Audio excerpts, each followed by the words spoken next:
really, you know, wants you to succeed. And I really think that's a really good way of being successful to some people.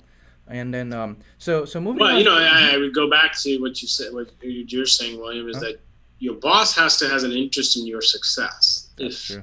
That's If true. the boss is insecure in himself, then I'm not so sure you'll be successful, right? Yeah, 100%. And I've had bosses who tell me is that you always need to groom who your successor is. So who's going to take your job? You need to be looking what job you want, and you ought to be training somebody who's your successor, right? Yeah, yeah. And so that just that just now there's some people who are very comfortable in being project managers, running projects and designing construction, and they're very comfortable with that. Hmm. And there's a value for it. I know in HNTB we always were looking for project managers, right? Hmm. And some people are not. They don't want to deal with the leadership, managing people, and all that other stuff that comes. They're just focused on pure engineering, and which is great. But I think that's something people have to figure themselves out where they are. That doesn't mean one's right or wrong. And there's quite a few project managers who are very successful.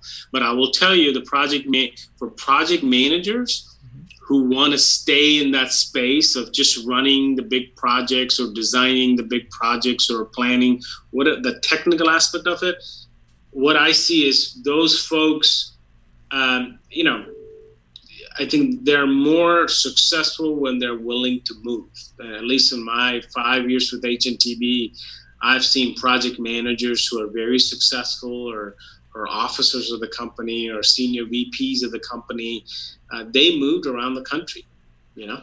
Wow. They moved around the country from big job to big job. So, so it's got to, if you want to get to hunker down Orlando or Tampa, obviously there'll be growth potential, there'll be income growth, but it may stunt your ultimate growth from financially, and also uh, be the top in your peer group if you're geographically bound, so to speak.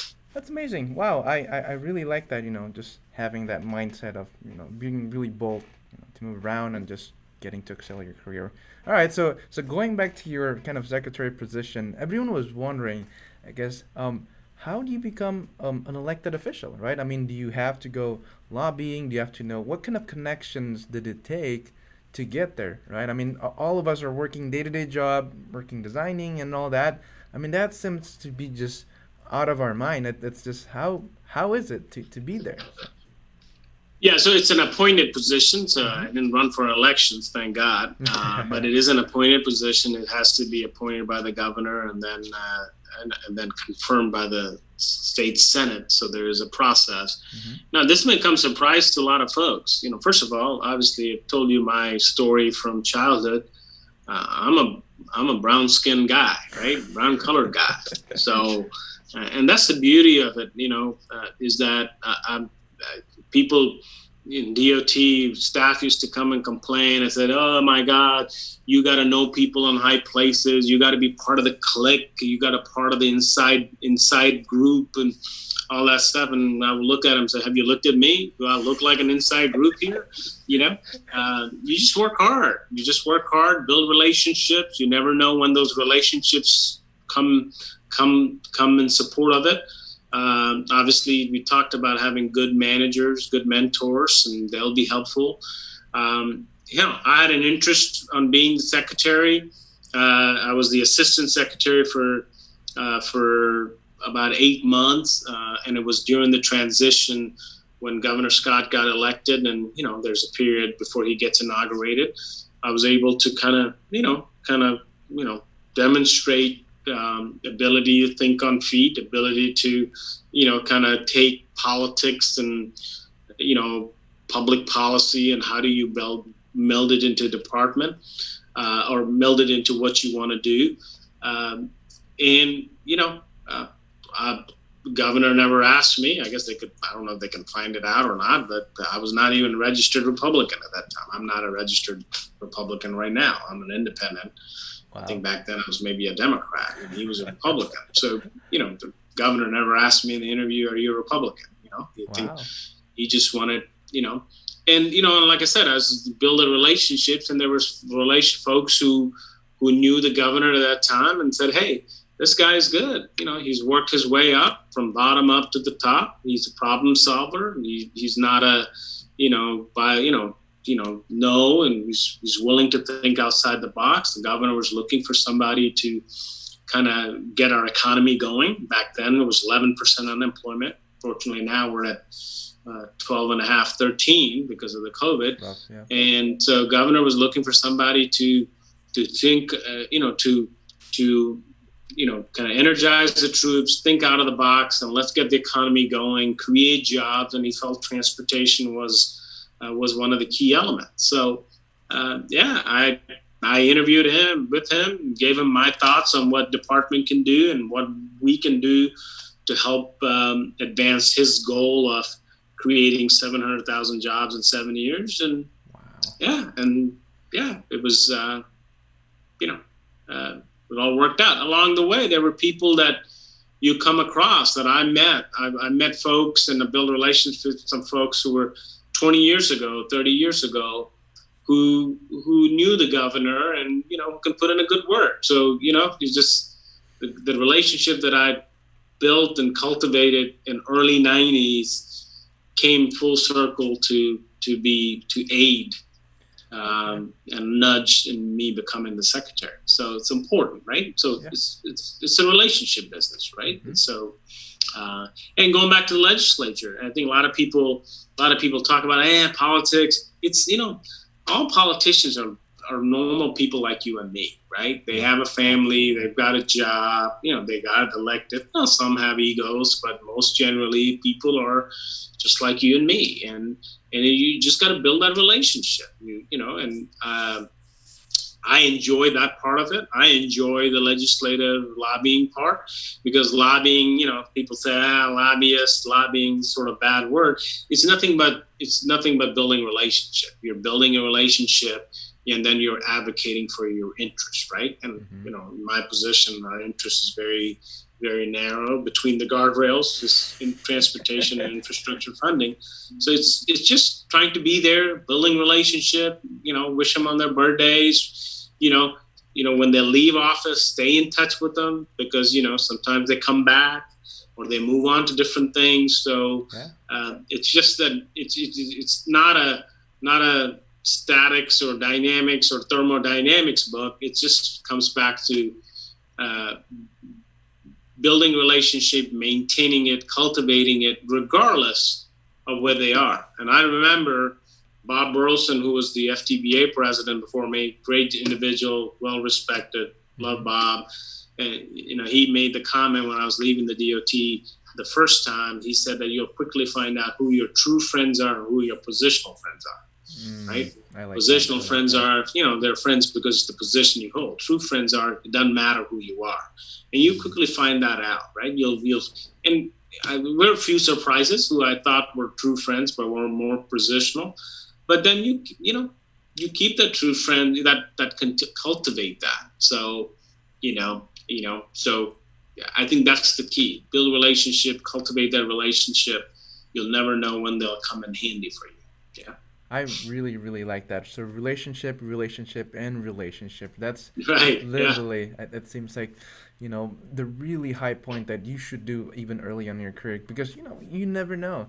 You never know those people that could help you along the way. And in terms of world of marketing, those people could promote you even better than, like your resumes and all the things that you've done. And so, before we kind of wrap this up a little bit, I was just going to ask this question that some people are asking. So it seems like you work a lot in different industries, right? You work in construction, you work in design, you work in public, you work in private.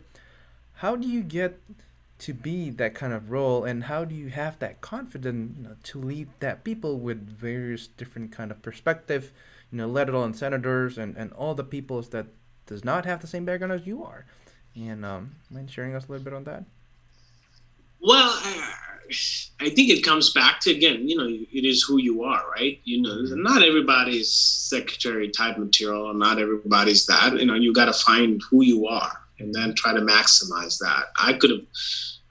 when I started in DOT in the early years, if you had told me I would be the secretary, I would have laughed at you. I was like, no way, I will never. It's a political job. You gotta know very well connected people. That ain't true.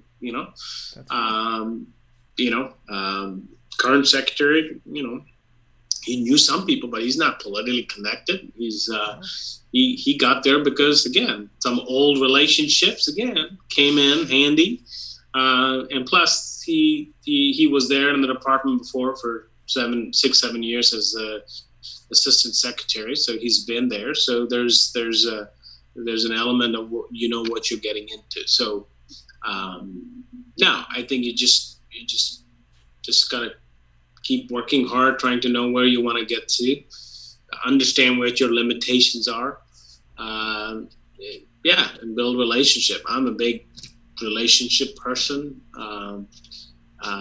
You gotta keep up with them, and I still text former speakers and senate presidents and former governors who I have a relationship with, and wish them on their birthday. They do, just do those little things, and they're very appreciative of it, right?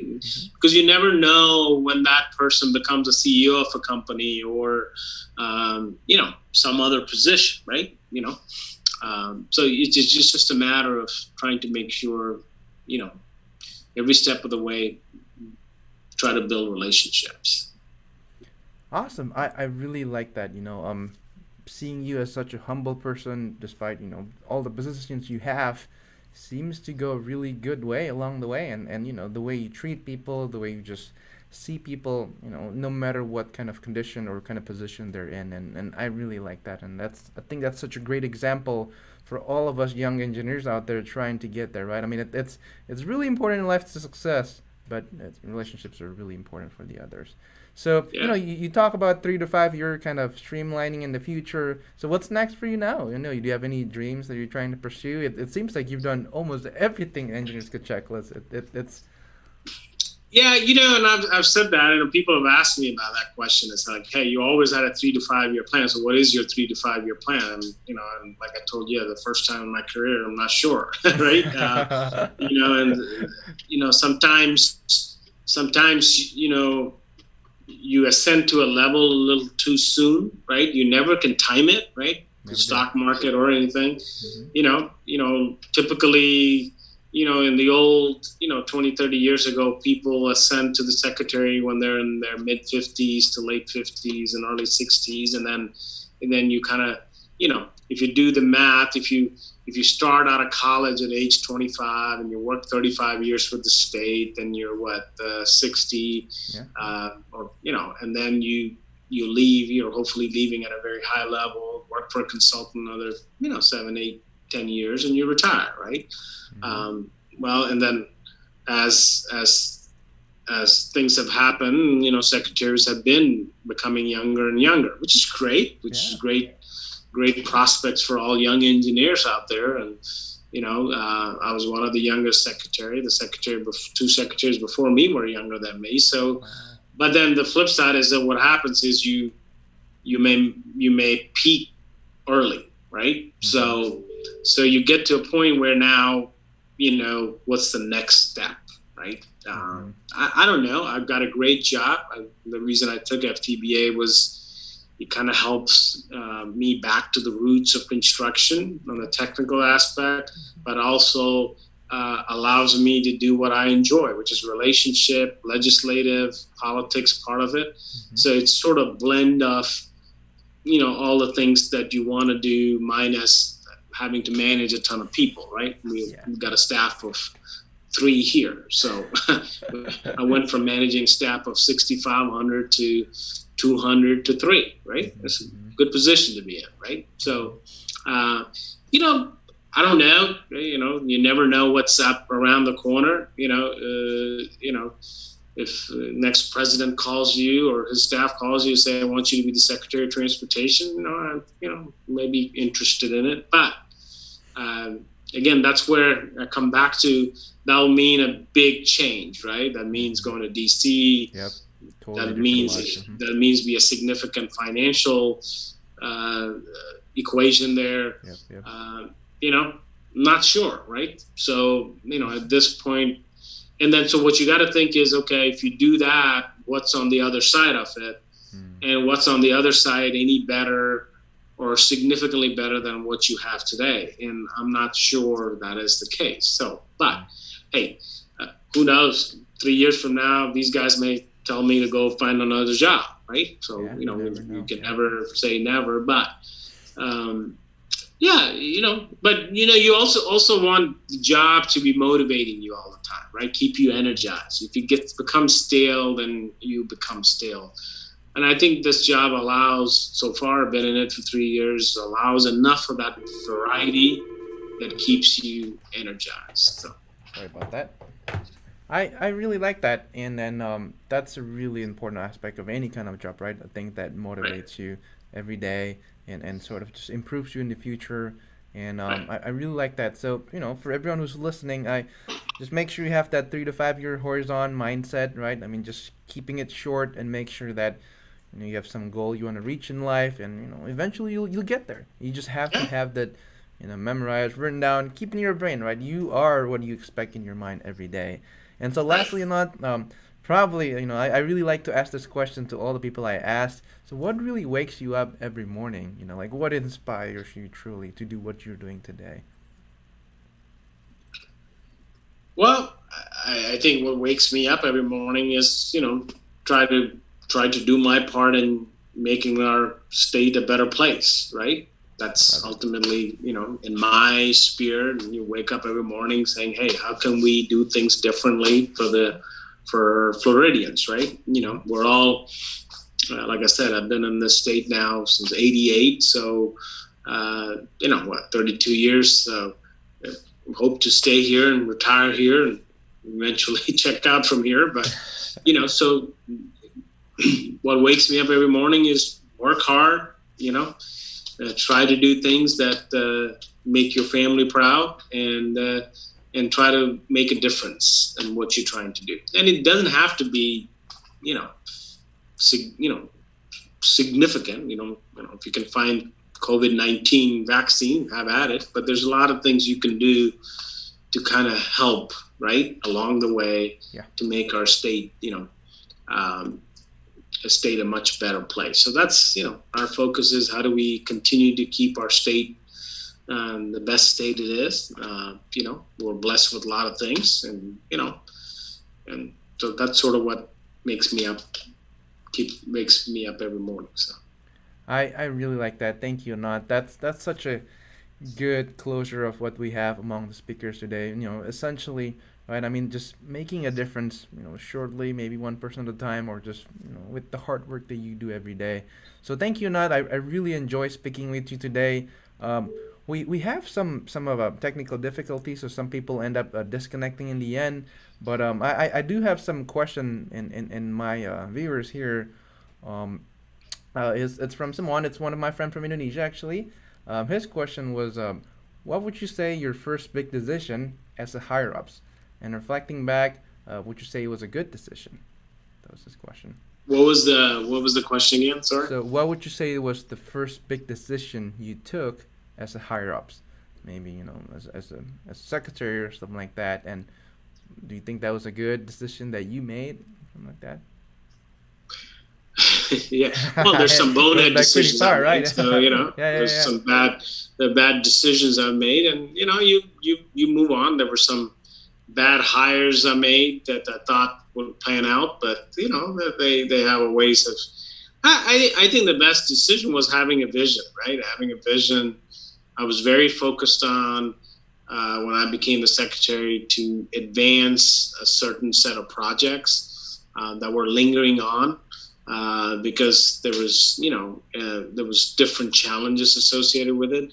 And my words to my leadership team was that your focus is not to manage the process. You got managers who are there to manage the process. Your focus is to be, what do we do from a needle moving standpoint, right? Mm. What are the needle movers and how do we deliver that? And I'm very excited. If I look back, I-4 Ultimate Project was one that was on my list. The Choctawhatchee Bay Bridge here, Mm-hmm. Wakaiva Parkway. that whole completion of Wakaiva Parkway, the express lanes around the state. These were projects that were talked about, dreamt about, but were, got delivered. So I'm very excited about that.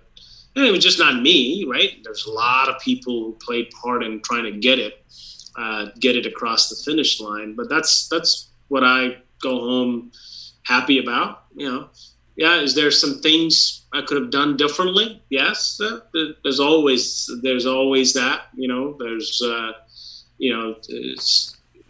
you can always think back on some succession planning issues that you could have done. In some instances, some bad bad hires or bad putting people in the wrong places, and that didn't help. And there's regrets of that, but you know what, you move on. So Yeah.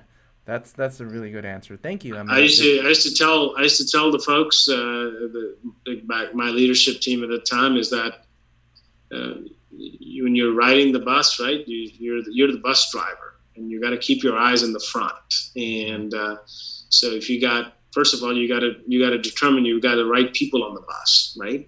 And if you don't have right people on the bus, you need to drop them off at the next bus stop. And secondly, if you got the right people on the bus, are they on the right seat of the bus? So, because what you don't want to do is keep looking back because there's some noise in the back. In that case, the bus is going to, you'll be in a ditch, right? So, so you just we had a great team. Some of them are still in the department. Kevin was there. Some of the district secretaries. It's a great team. We delivered a lot, and very, very, very happy about it. Thank you. I really like that bus analogy. It's you don't have the right person throwing back in the ditch, because otherwise you'll go to ditch with them together. Yeah. Yeah, and really, it's you're such a big symbol in our industry, and I really appreciate having you, in the stream and just having people watching us live. Too bad a lot of people got disconnected in the end, but I'll post it online at the end. And thank you so much for being here. I really enjoyed speaking with you today. So same here, and believe in what you do. Be confident, and don't worry about others. Work hard, build a relationship, stay out of trouble. And I'm a firm believer and example of good things happen to good people. So that's awesome. That's really, really awesome. Thank you, Nat. Well, to everyone who's tuning in today, thank you for listening. And obviously, the live stream will be posted online, and you can share it with your friends and enjoy it in whatever you do.